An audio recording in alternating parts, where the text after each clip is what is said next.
CultureMobile, an employee initiative of the BMW Group, since 2003. The Literature Podcast of CultureMobile. Men Who Have Made Love to Me is a movie, a silent movie, now lost.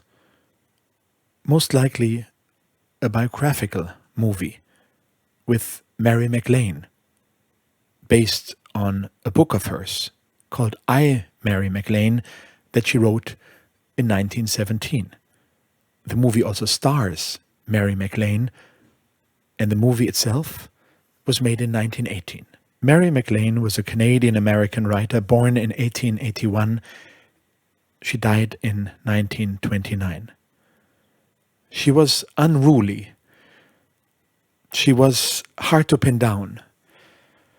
She was living through the wild times of the Greenwich Village in the early 20th century, and she wrote furiously. At the age of 19, she published her first book, which was called I Await the Devil's Coming. Of course, the title was probably considered a little too risque, coming from a 19-year-old Mary MacLane, so the publisher changed it around into The Story of Mary MacLane, and after its publication in 1901, it sold over 100,000 copies.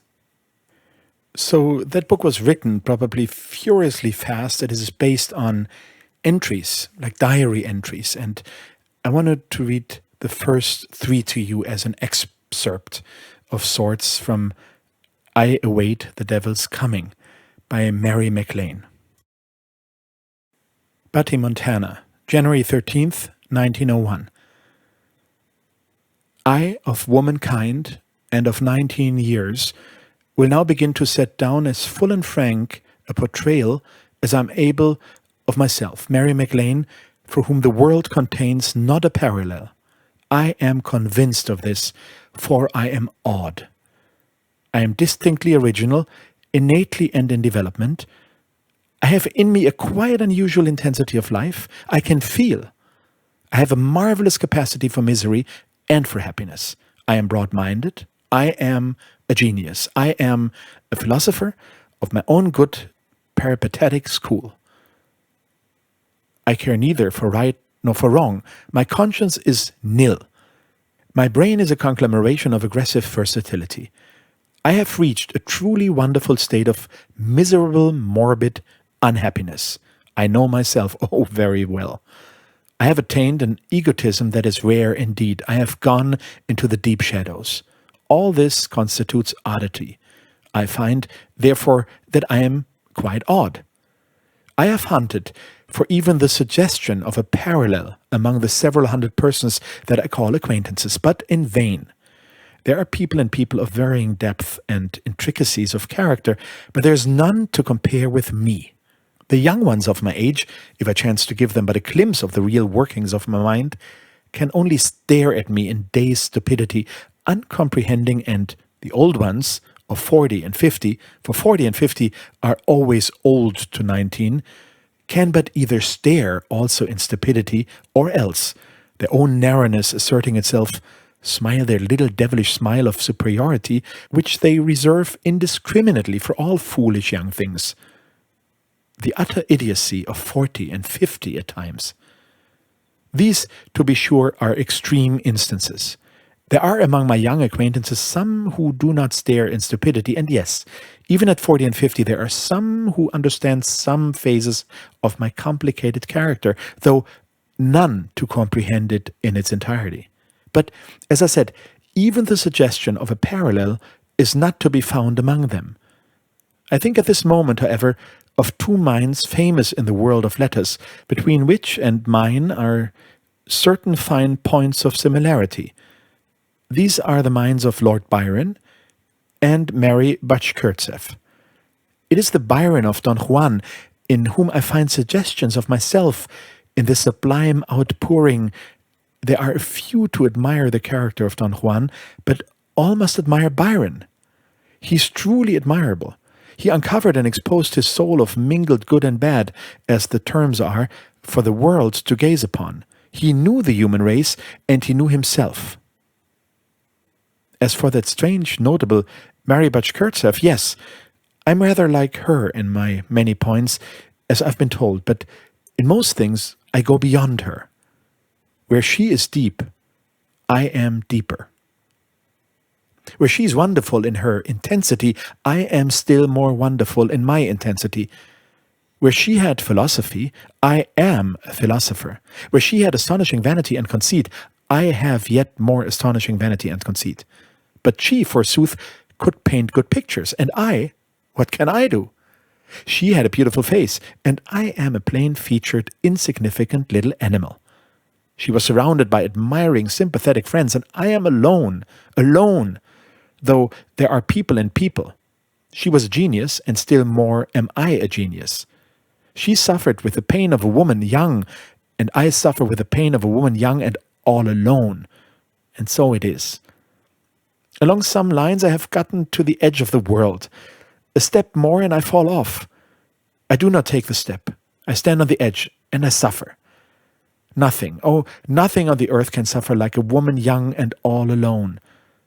Before proceeding farther with the portraying of Mary MacLane, I will write out some of her uninteresting history. I was born in 1881 at Winnipeg in Canada. Whether Winnipeg will yet live to be proud of this fact is a matter for some conjecture and anxiety on my part. When I was 4 years old, I was taken with my family to a little town in western Minnesota, where I lived a more or less vapid and lonely life until I was 10. We came then to Montana, whereat the aforesaid life was continued. My father died when I was 8. Apart from feeding and clothing me comfortably and sending me to school, which is no more than was due me, and transmitting to me the MacLane blood and character, I cannot see that he ever gave me a single thought. Certainly, he did not love me, for he was quite incapable of loving anyone but himself. And since nothing is of any moment in this world without the love of human beings for each other, it is a matter of supreme indifference to me whether my father, Jim MacLane, of selfish memory, lived or died. He is nothing to me. There are with me still a mother, a sister, and 2 brothers. They also are nothing to me. They do not understand me any more than if I were some strange life curiosity, as which I dare say they regard me. I am peculiarly of the MacLane blood, which is Highland Scotch. My sister and brothers inherit the traits of their mother's family, which is of Scotch, lowland descent.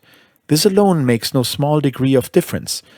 Apart from this, the MacLanes, these particular MacLanes, are just a little bit different from every family in Canada, and from every other that I've known. It contains and has contained fanatics of many minds, religious, social, whatnot, and I am a true MacLane. There's absolutely no sympathy between my immediate family and me. There can never be. My mother, having been with me during the whole of my 19 years, has an utterly distorted idea of my nature and its desires, if indeed she has any idea of it. When I think of the exquisite love and sympathy which might be between a mother and a daughter, I feel myself defrauded of a beautiful thing rightfully mine in a world where for me such things are pitiable few. I will always be so. My sister and brothers are not interested in me and my analyses and philosophy and my wants. Their own are strictly practical and material. The love and sympathy between human beings is to them, it seems, a thing only for people in books. In short, they are lowland Scotch, and I am a MacLane. And so, as I've said, I carried my uninteresting existence into Montana. The existence became less uninteresting, however, as my versatile mind began to develop and grow and know the glittering things that are. But I realized, as the years were passing, that my own life was at best a vapid, negative thing.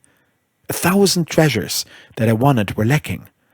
I graduated from the high school with these things: very good Latin, good French and Greek, indifferent geometry and other mathematics, a broad conception of history and literature, peripatetic philosophy that I acquired without any aid from the high school, a genius of a kind that has always been with me, an empty heart that has taken on a certain wooden quality, an excellent strong young woman's body, a pitiable, starved soul.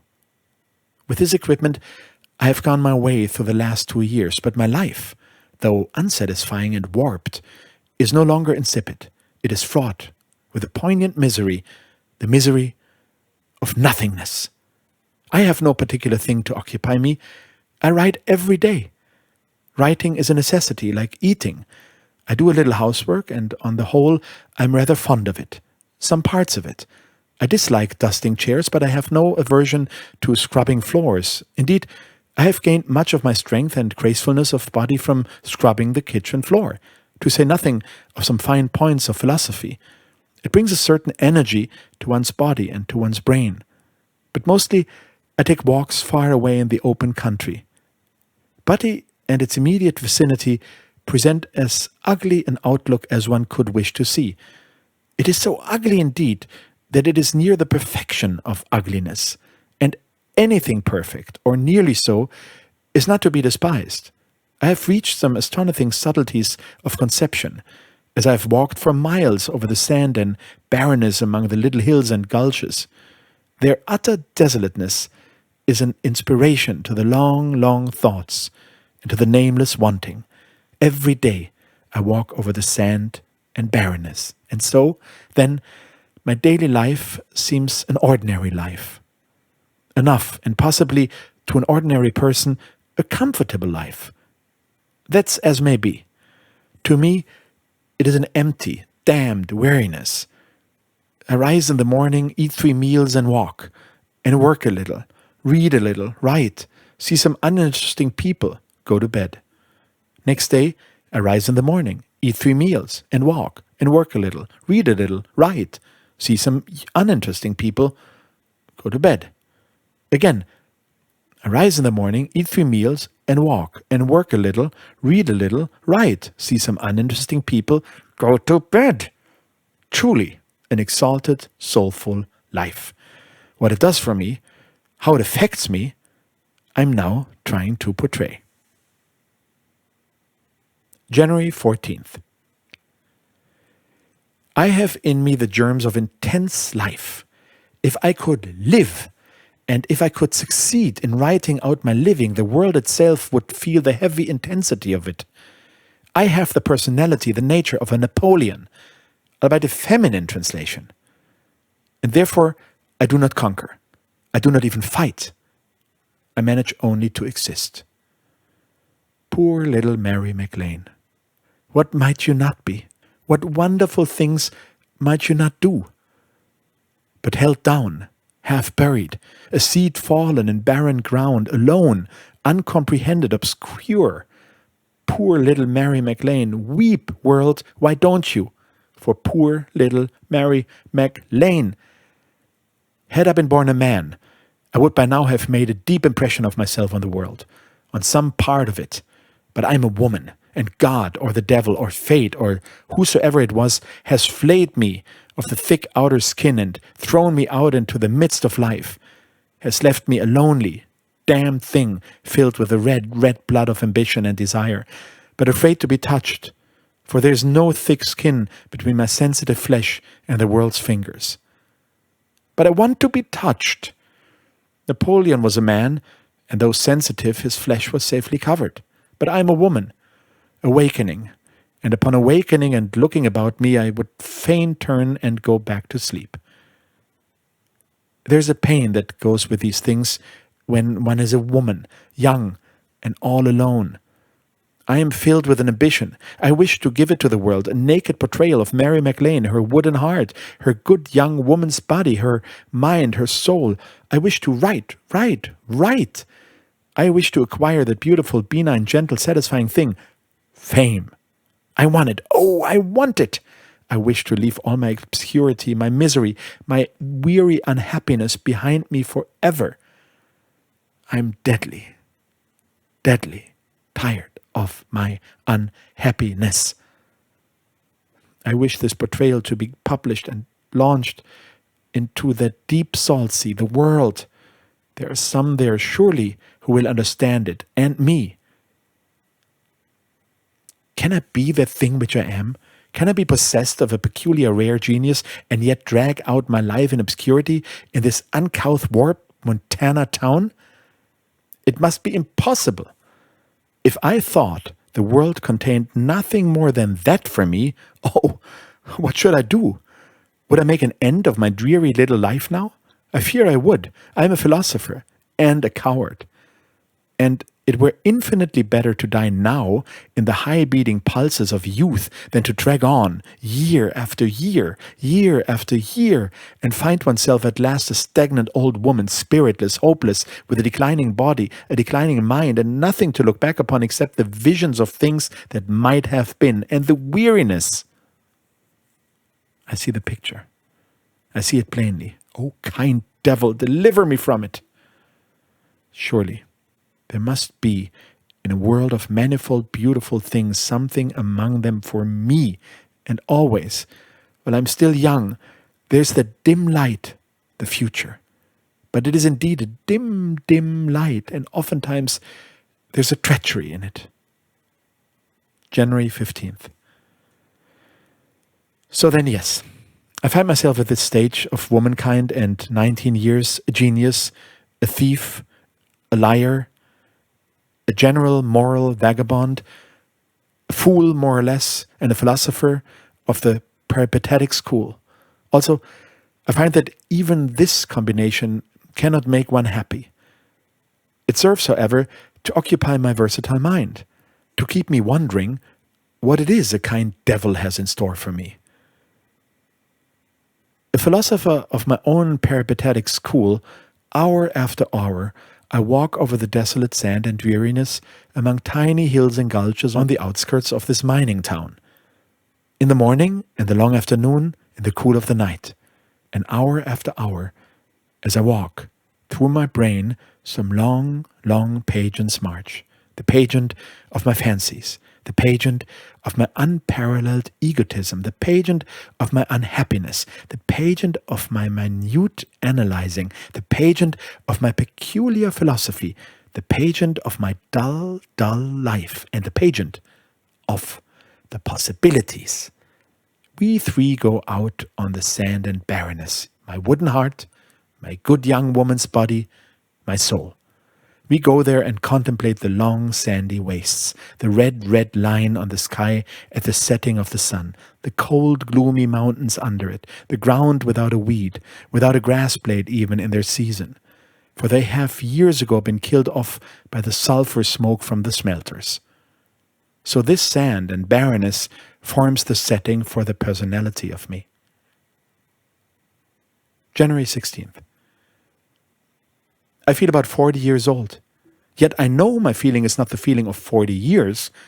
These are the feelings of miserable, wretched youth. Every day the atmosphere of a house becomes unbearable. So every day I go out to the sand and barrenness. It is not cold, neither is it mild. It is gloomy. I sit for 2 hours on the ground by the side of a pitiable, small, narrow stream of water. It is not even a natural stream. I dare say it comes from some mine among the hills, but it is well enough that the stream is not natural. When you consider the sand and barrenness, it is singularly appropriate. And I am singularly appropriate to all of them. It is good, after all, to be appropriate to something, to be in touch with something, even sand and barrenness. The sand and barrenness is old, oh, very old.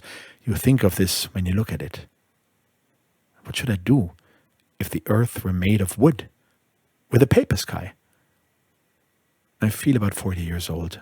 And again, I say I know my feeling is not the feeling of 40 years. These are the feelings of miserable, wretched youth. Still more pitiable than the sand and barrenness and the poor unnatural stream is the dry, warped cemetery where the dry, warped people of Bati bury their dead friends. It is a source of satisfaction to me to walk down to the cemetery and contemplate it and revel in its utter pitiableness. It is more pitiable than I am. And my sand, and barrenness, and my poor unnatural stream, I say over and over and take my comfort. Its condition is more forlorn than that of a woman young and alone. It is unkempt. It is choked with dust and stones. The few scattered blades of grass look rather ashamed to be seen growing there. A great many of the headstones are of wood and are in a shameful state of decay. Those that are of stone are still more shameful in their hard brightness. The dry, warped friends of the dry, warped people of body are buried in this dusty, dreary, wind-havocked waste. They are left here and forgotten. The devil must rejoice in this graveyard, and I rejoice with the devil.